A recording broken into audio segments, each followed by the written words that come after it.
esse mês de junho, o tema é uma igreja missional, é uma igreja que enfrenta a pandemia do pecado.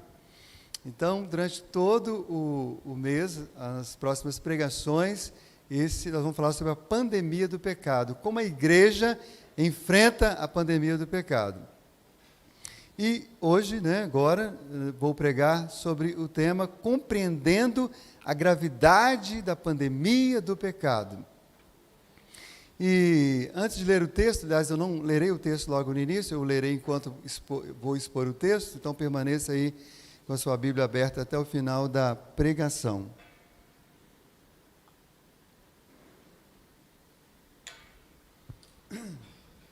Mas antes, então, de começar a leitura do texto, tem 2 anos que a gente tem lutado com essa situação da pandemia do novo coronavírus, e nós tivemos muitas polêmicas, mas uma das maiores foi exatamente qual era a gravidade, da pandemia. Aliás, essa é uma pergunta que ainda está no ar, Por incrível que pareça, para muitos, isso não tem uma resposta ainda muito adequada. E muitos negaram que tivesse realmente uma gravidade, que fosse algo tão grave. Até no dia que foi contagiado pela doença, Ou que alguém que ele amava muito passou pelo quase morte, ou que de fato foi ceifado por essa pandemia. E por incrível que pareça, irmãos, ainda existem pessoas hoje negacionistas relacionadas a esse assunto, Não vou entrar em polêmica, não é esse o objetivo, mas eu estou citando esse assunto, porque esse comportamento negacionista de negar a gravidade de uma doença, ele é muito comum. Uma pessoa, geralmente, quando sabe que tem uma doença, ele nega, não tenho isso, não tem, às vezes não quer ir ao médico, porque nega, Mas esse comportamento, ele é mais antigo do que os irmãos imaginam, porque a maior parte da raça humana não reconhece a pior de todas as pandemias, que assolou a humanidade e ainda está sobre ela, que é justamente a pandemia do pecado. Muitos ateístas, muitos agnósticos, muitas filosofias, algumas correntes da psicologia vão negar, vão abominar essa ideia de pecado. E há muitas outras pessoas que até reconhecem a realidade do pecado, mas negam a gravidade dela. Lidam com o pecado como se fosse algo tranquilo, algo apenas que traz algum tipo de contentamento ou prazer, e não percebe a gravidade do pecado. E mais incrível ainda, os irmãos que estudam teologia, que gostam de aprofundar nas questões teológicas, sabem que dentro da própria cristandade existem muitas divergências sobre a real gravidade do pecado. Há linhas teológicas que não percebem isso. Divergem sobre a profundidade, a extensão e a gravidade da pandemia do pecado. Mas, irmãos, as Escrituras Sagradas não deixam dúvida. Essa pandemia espiritual existe, essa doença espiritual existe, e ela é gravíssima. Quando nós falamos de gravidade, de algo grave, estamos falando de algo intenso, profundo, algo danoso, desastroso, difícil de lidar, que traz consequências terríveis, sofrimentos até mesmo intermináveis em algumas situações. E é exatamente isso que o pecado é e faz.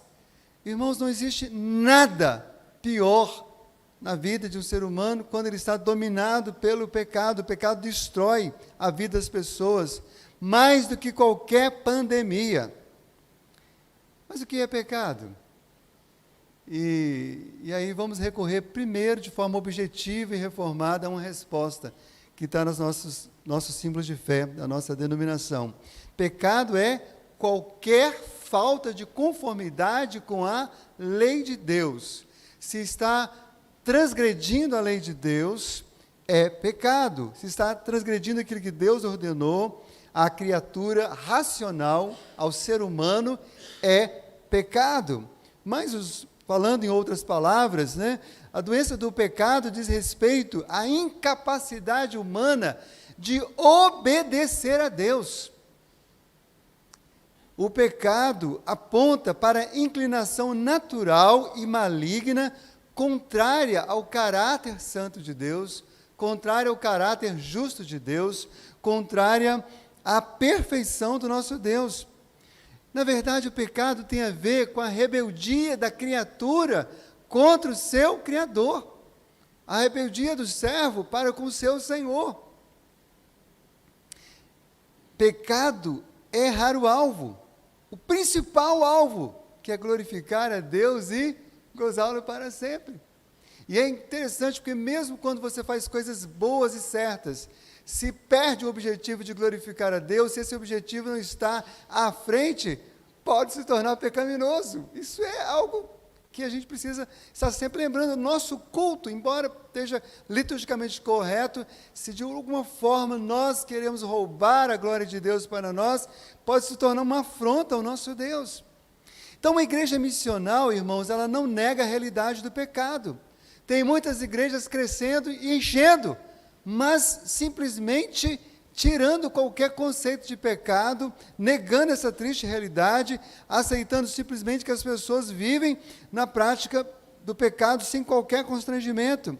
Uma igreja missional sabe que só cumprirá a sua missão pregando a mensagem divina, a qual inclui a terrível realidade do pecado.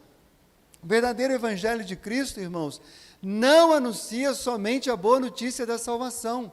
O verdadeiro evangelho, ele anuncia a terrível notícia de que o homem está contaminado e corrompido pela maior e mais grave de todas as enfermidades, o pecado. Como está proposto em nosso tema do mês de junho, uma igreja missional enfrenta a pandemia do pecado. Mas, voltando à polêmica, qual a gravidade do pecado? Esse é o assunto de hoje. Por isso nós estamos propondo esse tema. Espero muito que o Espírito Santo de Deus o ilumine aqui enquanto expomos as Escrituras, para que você possa sair daqui com a verdadeira compreensão, mais do que isso, para que você possa sair daqui com mais horror ao pecado e com mais alegria na santificação, na presença do Senhor. Por que a pandemia do pecado, então, é tão grave?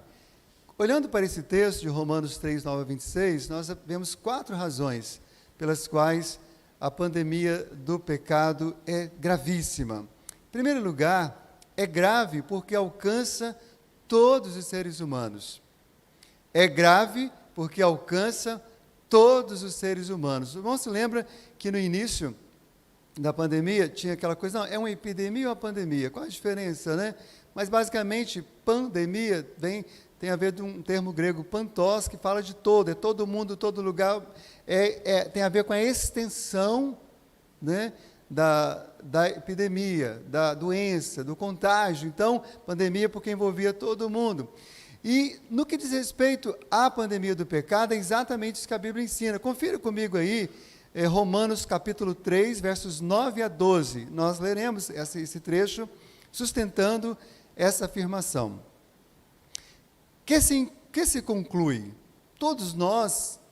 Temos nós qualquer vantagem?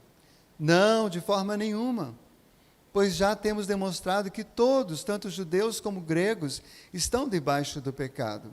Como está escrito, não há justo nenhum sequer, não há quem entenda, não há quem busque a Deus, todos se extraviaram, a uns se fizeram inúteis, não há quem faça o bem, não há nenhum sequer. Ou seja, a pandemia do pecado, irmãos, ela é grave na sua extensão, porque ninguém escapou da contaminação. Quando a gente olha todos os dias, né, os gráficos aí, que até hoje continuam colocando, né, acho necessário, né, é importante você saber como é que as coisas estão indo. Não acho bom ficar rendido a isso, escravizado pela informação, mas também não podemos deixar de conhecer o que está acontecendo. 30 milhões. E as pessoas se assustam porque está aumentando o contágio. Eu falei, gente, claro que vai aumentar o contágio. O Brasil tem mais de 200 milhões de habitantes. Ou seja, tem quase 200 milhões ainda para ser contagiado. Mas quando se trata da pandemia do pecado, todos os brasileiros estão contaminados. Todas as nações estão contaminadas. Ninguém escapou. Desde a queda dos nossos primeiros pais, o homem foi contaminado pelo vírus do pecado. em todos os tempos, em todas as épocas, em todos os lugares. As demais pandemias, elas aparecem, né? As grandes pandemias mesmo, que mataram pessoas, geralmente dizem que é de 100 anos, alguma coisa assim, mas essa existe, irmão, por milhares de anos, está aí sobre todos. Davi reconheceu essa realidade espiritual quando ele confessou a Deus: eu nasci na iniquidade, e em pecado me concebeu minha mãe.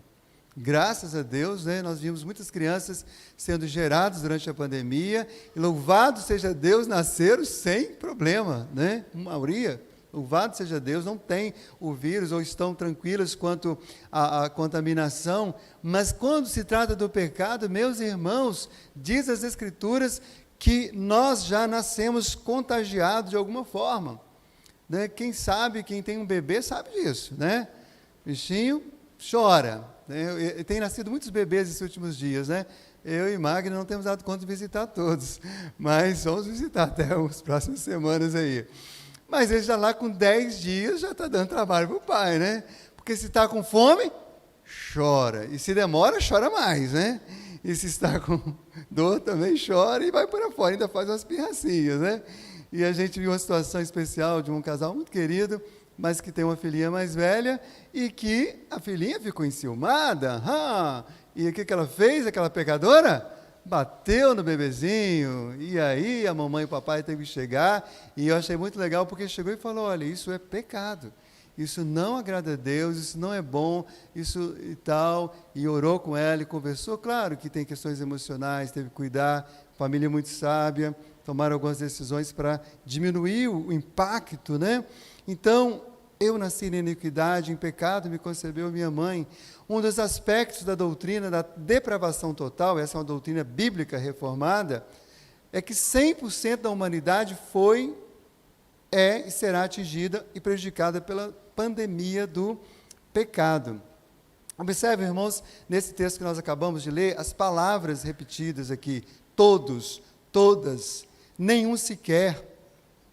A ênfase é muito grande aqui. Ele diz tanto judeus como gregos. Por que ele fala isso? Porque no capítulo 2, Paulo fala qual é a situação dos judeus. Porque muitos achavam que, pelos judeus, existem dois radicalismos nesse assunto dos judeus, né? Uns que são antissemitas, que rejeitam de uma maneira os judeus, a ponto de pensar que eles não têm salvação, enfim, trata com todo o racismo, xenofobia, isso é uma abominação, isso é pecado. Mas o outro também é um extremo, e muitos crentes até compartilham com esse extremo, mas não é bíblico, é de olhar para o povo judeu como se fosse um povo que vai ser salvo de qualquer maneira. Não! E aí Paulo explica isso no capítulo 2 de Romanos, mas para não dar a entender que nós que não somos judeus temos vantagem, ele fala: não, ninguém tem vantagem. Porque, na verdade, tanto judeus quanto não judeus, todos estão contaminados pelo mesmo vírus. Todos estão na mesma desgraça espiritual. Todos, todos. Ninguém é salvo porque faz parte de um povo, falando de raça aqui da terra, porque é brasileiro, né? Essa ideia ridícula de que Deus é brasileiro, que Deus é bonzinho, que vai dar um jeitinho, vai salvar, é uma das ideias mais ridículas, mas que muitas pessoas podem crer. Elas alimentam uma esperança vã quanto a isso, mas todos estão debaixo do pecado. A Bíblia é muito clara, irmãos, não há justo, nenhum sequer. Ele repete isso: não há quem faça o bem de uma maneira perfeita, obviamente, nenhum sequer. Ele repete: todos se extraviaram. E tem uma palavra aqui que eu confesso que, embora eu creia, né, mas ela sempre me assusta, porque ele fala assim: todos se extraviaram e a uma se fizeram inúteis. Porque a gente se acha tão necessário, tão útil. A gente acha que Deus não vai, né, fazer nada sem a gente. Como diz a Aureliano quase toda vez que prega fala essa frase, né, Aureliano? Mas eu gosto dela, pode continuar falando, né? Ele cita uma frase que diz mais ou menos assim: se eu errar, você me corrige aí, porque não está escrito. Essas coisas que aparecem assim, né, na hora da pregação. Mas ele diz assim: olha, Deus sem nós continua sendo Deus, mas nós sem Deus estamos perdidos. Deus sem nós continua sendo Deus. Aliás, como pregou muito bem o pastor Hernandes aqui, Ele vive de eternidade a eternidade, Ele é Deus. Então, na verdade, irmãos, é a nossa arrogância que acha que nós somos insubstituíveis, o orgulho e tantos outros pecados que têm contaminado toda a humanidade. Então é grave porque alcança todos os seres humanos.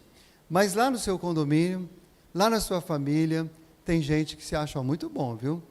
Tem gente que acha que vai ser salvo porque ele não rouba, ele não mata, porque isso, porque aquilo, mas ele esquece de olhar para dentro de si e ver toda a mazela do seu coração. Ele esquece de que Jesus falou que aquele que odeia seu irmão também é assassino. Ele esquece de que aquele que não é contribuinte com o reino de Deus, aquele que não serve a Deus com suas finanças, que age de maneira avarenta, não herdará o reino de Deus, está nas Escrituras. Ele se esquece que aquele que pode fazer o bem e não faz, é isso, irmãos, que a Bíblia diz. Se você pode, por exemplo, cooperar com o trabalho com os afegãos, e você pode e não faz, você está em pecado. Pecado não é só o que fazemos, é o que deixamos de fazer. Pecamos por pensamentos, palavras, por obras. Então, primeira razão, é grave porque alcança todos os seres humanos. Segundo lugar, é grave porque atinge o ser humano integralmente. Olha o que a palavra de Deus nos diz em Romanos 3, versos 13 a 15, e depois o verso 18. A garganta deles é sepulcro aberto, com a língua urdem engano, veneno de víbora está nos seus lábios, a boca eles a têm cheia de maldição e de amargura, são os seus pés velozes para derramar sangue. Verso 18, não há temor de Deus diante de seus olhos. É muito legal aqui, como o apóstolo Paulo, ele toma um texto lá do Antigo Testamento, mas ele traz algumas outras informações, mas ele usa aqui membros do corpo humano, partes do corpo humano. Ele fala sobre a garganta, ele fala sobre a língua, fala sobre os lábios, ele fala sobre a boca, ele fala sobre os olhos, ele fala sobre os pés. Não precisava de falar todos os membros, mas o que o texto realça é que tudo está, de alguma forma, contaminado e subserviente ao mal, ao pecado.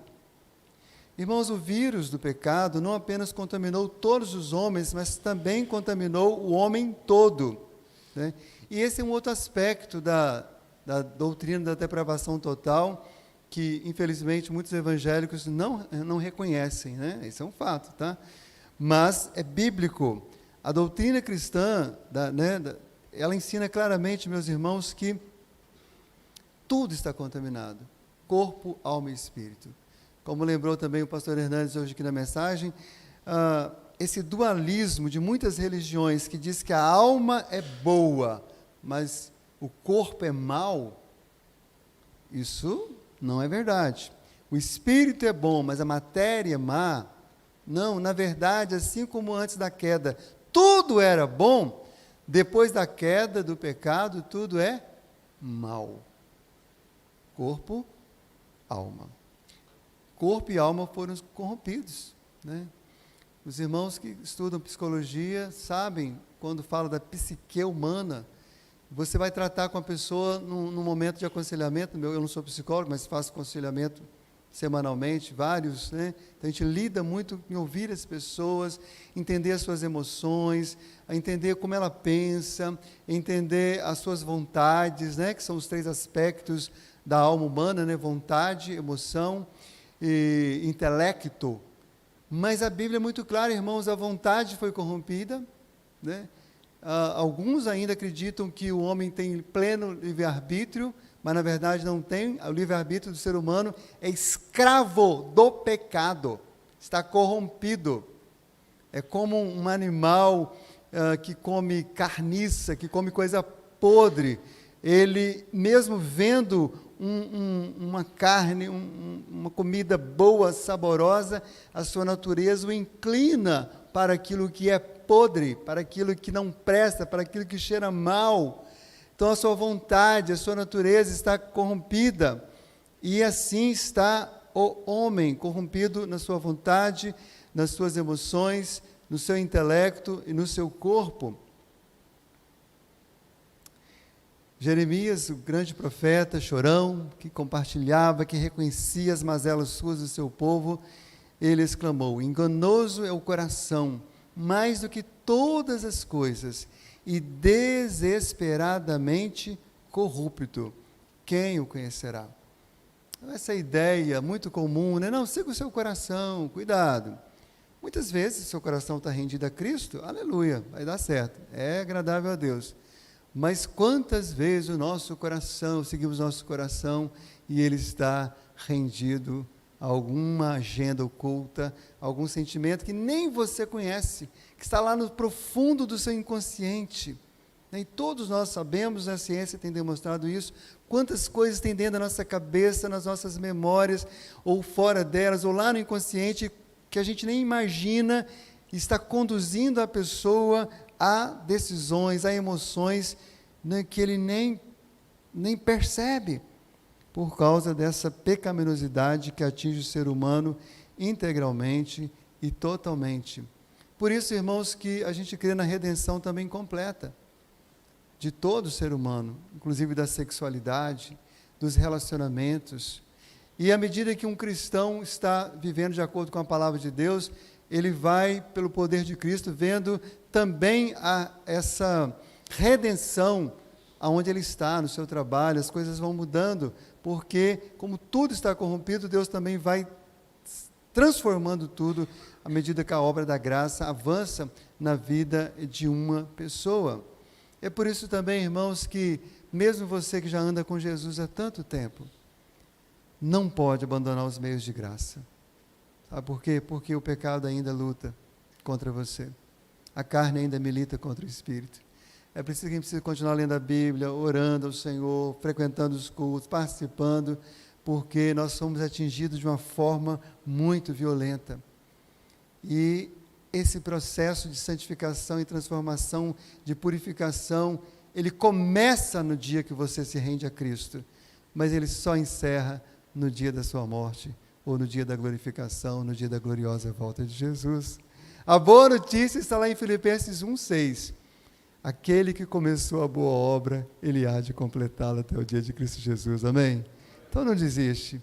Está lutando, está fraco, tropeçou. Você pensou que já estava resolvido tudo, volta em uma recaída, posicione-se em Cristo, renda-se a Ele de novo e vamos continuar. Mas em terceiro lugar, a pandemia do pecado é grave porque as consequências são terríveis. Vejamos o verso 16 e 17, depois o verso 19. Nos seus caminhos há destruição e miséria, desconhecer o caminho da paz. Verso 19. Ora, sabemos que tudo que a lei diz aos que vivem na lei, o diz para que se cale toda a boca e todo mundo seja culpável perante Deus. Irmãos, o texto aqui é muito claro. Nos seus caminhos há destruição e miséria. Observe que aqui há um contraste. Caminhos de destruição e miséria com o caminho da paz. E a gente sabe, a gente olha para a humanidade e vê quantas guerras. A guerra da Ucrânia é uma delas. Mas, irmãos, a guerra da Ucrânia é apenas uma guerra que se destaca porque é um país, né, afrontando o outro. Mas as guerras estão acontecendo todo dia, irmãos. Todos os dias. Tem guerra dentro dos lares, marido matando mulher, filhos matando pais. Tem guerras lá na favela, mas tem guerra também aqui em Jardim Camburi, na Praia do Canto. Tem guerra em todo lugar, meus irmãos. Tem guerra lá na feira, tem guerra lá nos magistrados da do nosso poder judiciário. Tem guerra na política, guerras, destruições e miséria. E tem tanta miséria, irmãos, misérias morais, que na verdade a cada dia aumenta. Misérias espirituais, misérias materiais, pessoas em sofrimento. E a causa, a consequência é dessa pandemia do pecado. O profeta Isaías, lá no capítulo 59, ele descreve um pouco dessas consequências da pandemia do pecado, que não somente estavam presentes naquele tempo, mas estão presentes hoje. Eu quero ler parte desse texto.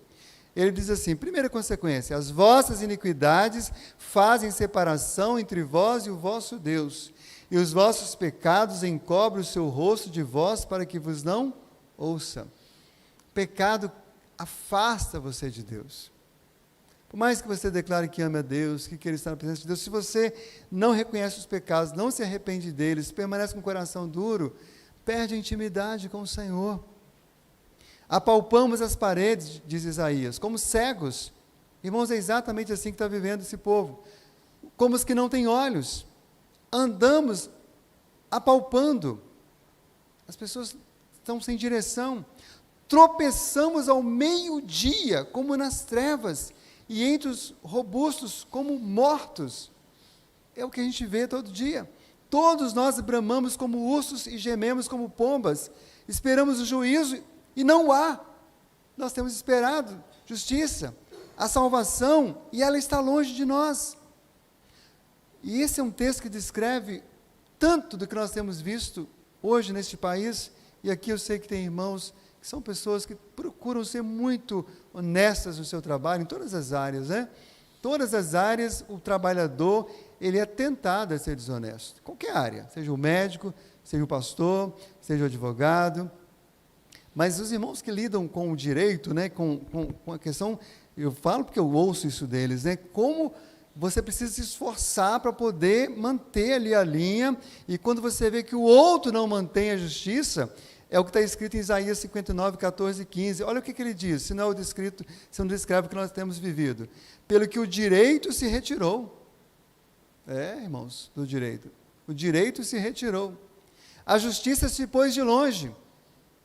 Porque a verdade está tropeçando pelas praças.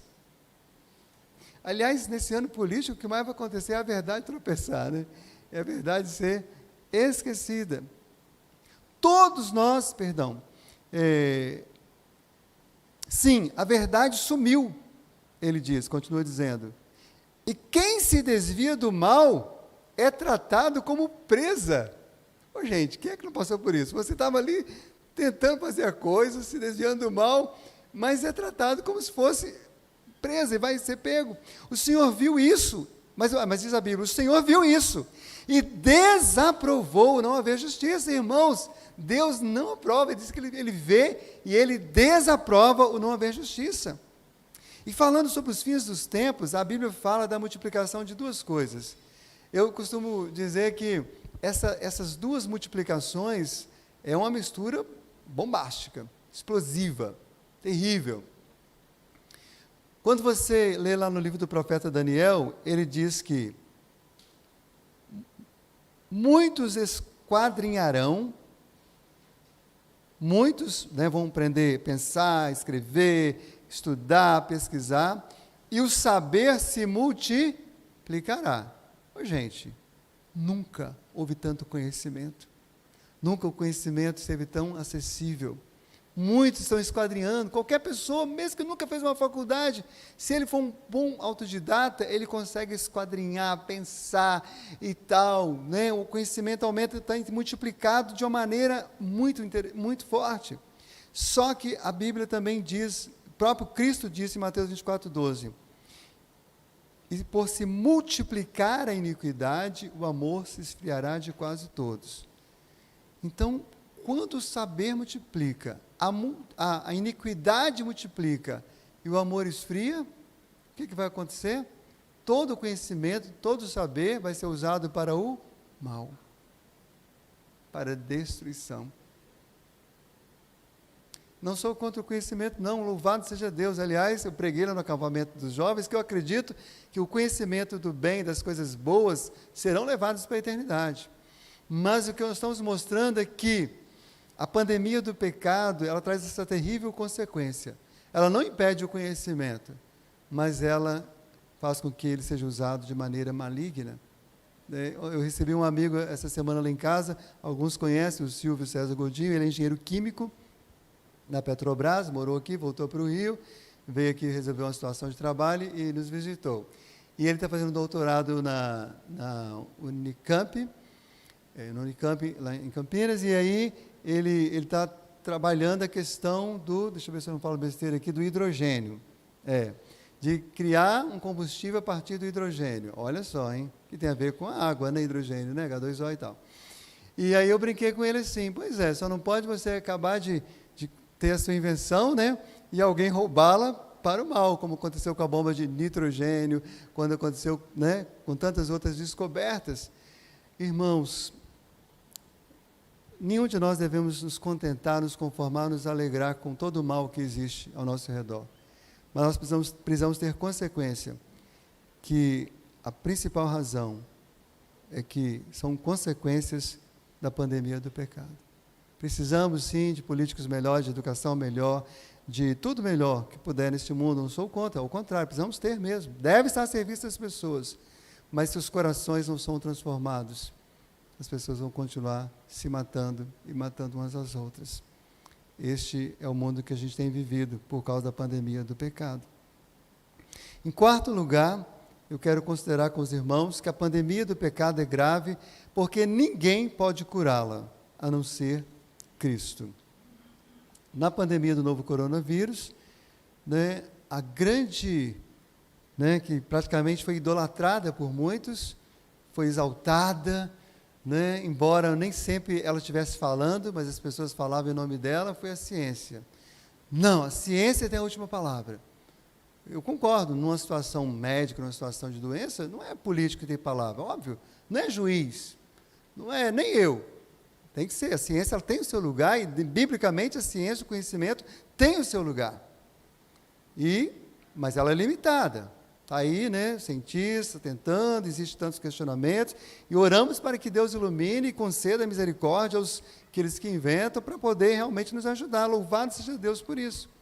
Mas até hoje, irmãos, ninguém, nenhum ser humano, conseguiu por si mesmo curar a pandemia do pecado. Olha o que diz a palavra de Deus em Romanos 3:20. Visto que ninguém será justificado diante dele por obras da lei, em razão de que pela lei vem o pleno conhecimento do pecado. A lei de Deus é perfeita, mas nem a própria lei de Deus, a lei em si, as regras, se é certo ou errado, pôde fazer isso, pôde curar. Seja quando as leis se tornam rigorosas e duras, seja quando as leis se tornam frouxas, extremamente liberais, nenhuma nem outra forma da lei justifica, muito menos cura, o homem da enfermidade do pecado. Quando a lei é dura demais, a gente chama de legalismo. As pessoas acham que ele, na sua força, pode se curar, pode agradar a Deus e tudo vai ficar santificado e resolvido. Pode ser aceito por Deus, pode curar a si mesmo. O outro extremo é aquele que fala assim, não, é o seguinte, quanto mais lei, mais pecado. Então vamos tirar a lei, vamos acabar, não existe regra para casamento, cada um casa com quem quiser, casa com 2 homens, com 10 mulheres, com um homem, mulher com mulher. É um exemplo que eu estou dando, né? Casa com cavalo, com a égua, com a ovelha, porque está assim, viu, irmãos? É assim que o mundo está. O mundo faz o que quiser, casa com gato, né? Enfim, dá herança para não sei o que lá. Aí afrouxa as leis para que se sintam confortáveis, todos fiquem tão bem, porque o que acaba com a humanidade é a religião, é a culpa, é se sentir culpado. Então vamos tirar todas as regras, que ninguém tem culpa. Só que não funciona, porque continuam afrontando o Deus Santo, continuam indo contrário aos propósitos de Deus, irmãos. Quer ver, eu vou falar uma coisa mais simples que os irmãos vão entender. As leis contra a violência doméstica, especialmente contra a mulher, estão cada vez mais duras. E eu acho que tem que ser mesmo, não sou contra não estou aqui dizendo que está errado não. Mas os irmãos têm visto que, parece não, a última estatística aumentou. Né? Nós vamos até aqui agora, em dia 14 de junho, vai ter uma mulher, eu achei muito legal, porque a mulher, ela é cristã, ela é pastora, ela é delegada, ela é psicóloga, ela é um monte de coisa. Trabalha na Delegacia da Defesa da Mulher no Rio de Janeiro. E ela estará aqui em Vitória, passando uma semana, vai falar, eu estou organizando um encontro de pastores e líderes, vocês são convidados, dia 14 de junho, para falar sobre essa situação, porque ela tem contado, né, e vai compartilhar conosco, vai nos ajudar, como nós pastores, igreja, Podemos estar mais atentos em situações de violência e abuso no meio das nossas famílias e até dentro da própria igreja. Como a gente pode perceber e tratar isso? Porque ela, enquanto pastora, ela vê isso na própria igreja. E enquanto delegada, ela tem prendido um monte de gente que diz que é cristã, mas que tem sido pessoas violentas dentro dos seus lares, ou abusando sexualmente, inclusive, de pessoas dentro da própria casa. Então, esta situação revela que a lei em si, embora seja necessária, ela não tem o poder de curar a pandemia. As leis relacionadas, enfim, é tudo que nós já citamos aqui agora. A lei, irmãos, tem uma importância muito grande porque ela limita parcialmente a pandemia. Ela concede um certo grau de proteção, mas o que ela mais faz é diagnosticar, realçar e denunciar o vírus e a pandemia do pecado. É mais ou menos assim, imagine que aqui na igreja tem vários médicos. Alguém chega lá no seu consultório, você, pela sua experiência, percebe, olha, eu acho que você está com pneumonia. Mas para você ter certeza que aquela criança ou aquele adulto está com pneumonia, o que você faz? Você pede um exame, um raio-x, por exemplo, né? Aí vai ver, por quê? Agora eu pergunto, o raio-x cura aquela criança, aquela pessoa? Não, o raio-x não cura. Mas o raio-x tem um papel importante, porque ele vai dizer o quanto que está tomado ou não. Na pandemia a gente viu isso, né? Magna pegou o Covid e fez o exame, estava com 25% do pulmão tomado de infecção. Foi quando tivemos que entrar com os remédios, não deu certo, mudamos outro, então muito importante.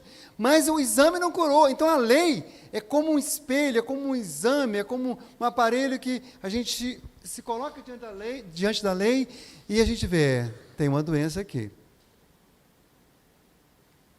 Mas e a cura? E a cura? Então isso não quer dizer que devamos rejeitar a lei, pois quem rejeita a lei divina deixa de perceber sua doença, continua enfermo, sofrendo as consequências e por fim morrerá eternamente. Então, irmãos, de quem devemos esperar a cura da pandemia? A solução deste mal está nas Escrituras, versos 21 a 26 de Romanos 3. Mas agora, sem lei, se manifestou a justiça de Deus, testemunhada pela lei e pelos profetas. Justiça de Deus mediante a fé em Jesus Cristo, para todos e sobre todos os que creem. Porque não há distinção, pois todos pecaram e carecem da glória de Deus, sendo justificados gratuitamente por sua graça, mediante a redenção que há em Cristo Jesus, a quem Deus propôs no seu sangue, como propiciação, mediante a fé, para manifestar a sua justiça. Por ter Deus, na sua tolerância, deixado impunes os pecados anteriormente cometidos, tendo em vista a manifestação da sua justiça no tempo presente, para Ele mesmo ser justo e o justificador daquele que tem fé em Jesus. Somente o Deus Santo, que se fez homem, e como homem também foi santo, que pisou neste planeta e não foi contagiado pelo vírus mortal do pecado, mas morreu porque levou sobre ele o pecado de todos aqueles que haveriam de crer nele. Somente nele há salvação, a libertação e a cura.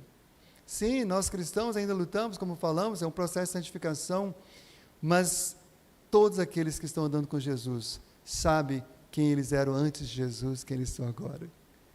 Eles podem dizer muitas coisas, como a própria Bíblia diz, mentia, mas não mente mais. Roubava, mas não rouba mais. Matava, mas não mata mais. Se enchia de orgulho por qualquer feito, mas não se enche mais facilmente desse orgulho. Vivia na prática do adultério, mas não vive mais. Vivia na prática do homossexualismo, mas não vive mais. Pode ser tentado, pode ser afrontado, mas no poder de Jesus, ele pode dizer não ao pecado, e sim para a presença de Deus. E a grande bênção, que diz a palavra aqui, que nós somos justificados gratuitamente. Irmãos, todos têm acesso. Não interessa se tem dinheiro, se não tem dinheiro, se tem plano de saúde, se não tem plano de saúde, a raça, a idade, todos podem receber, basta crer no Senhor Jesus como seu Senhor e Salvador. É assim que a gente recebe este remédio. É assim que a gente enche a nossa vida espiritual de imunidade espiritual para viver uma vida saudável, uma vida santa, uma vida plena na presença de Deus e para a glória de Deus. Eu quero concluir esta palavra lembrando do fariseu e do publicano. O fariseu foi aquele cara que não reconhecia a pandemia do pecado. Ele se apresentou no culto e ele falou: Senhor, te dou graça que eu sou muito bom. Eu não roubo, eu não faço isso, eu não faço aquilo, eu dou meu dízimo. Ele se achava uma pessoa completamente... Ele não tinha consciência da sua vaidade, do seu orgulho, da sua arrogância. Mas houve uma pessoa que chegou diante do altar de Deus e ele não conseguia nem olhar para cima. Ele colocou a boca no pó e com sinceridade, com lágrimas, ele falou: oh Deus, tem misericórdia de mim, que sou pobre, miserável pecador.